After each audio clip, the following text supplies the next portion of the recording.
think it helped that we weren't business people fundamentally, because business people have to start thinking about revenue much earlier. For us, it really was. I think in the original one pager, it says, it's not very clear how you can make money from this service, but it is useful, so there must be a way in the future. And that was enough for us, because we didn't have to persuade any funders, etc. So we were MVP at the beginning. I'd say the way that we were different. So many of you will be familiar with Eric Ries's Lean Startup, perhaps. And I think there's a lot that's useful in there, but I think treating it as gospel is also quite a problem, because we actually put a lot of effort in the beginning to making the first proper version. So for instance, you can either say to a user, tell me where you want to go and the dates, and I'll go off and fetch the information. Or you could say, I'll fetch the information already. You give me a little bit of a hint where you want to go, and I'll give you loads of rich data that allows you to narrow down. We took the first one, which was technically a lot harder. And I think that was one of the reasons why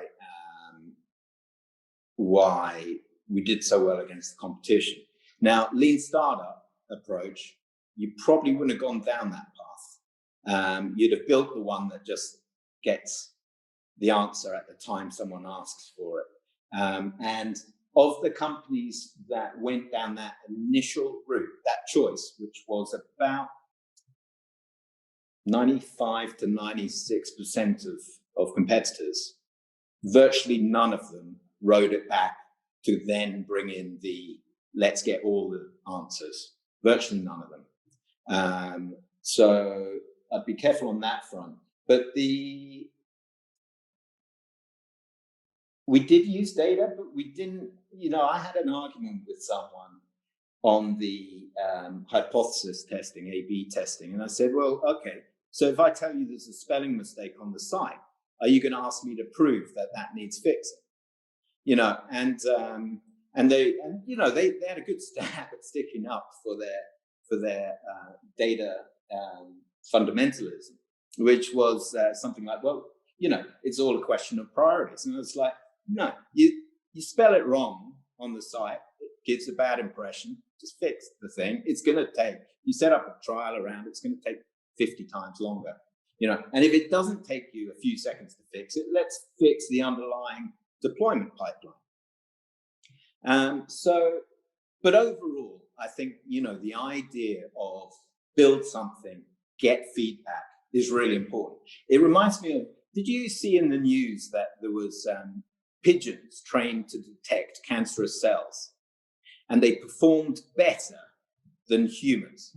So you take a picture and it's got a bunch of cells, and basically if the pigeon pecks at one that is potentially cancerous and it's correct, they get a grain. Now, I was talking about that with some friends, and we had a couple of thoughts. One is you could have a kind of PWS, Pigeon Web Services. You have a bunch of pigeons in a container, and they're kind of deployable for AI tasks. But I don't like factory farming, so we didn't pursue that one. But the other one was, it's about the time for the feedback. The pigeon gets the feedback loop within seconds. Was that right or was that wrong?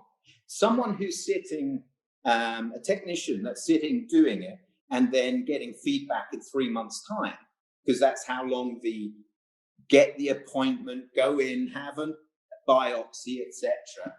All of that is a 3-month feedback cycle.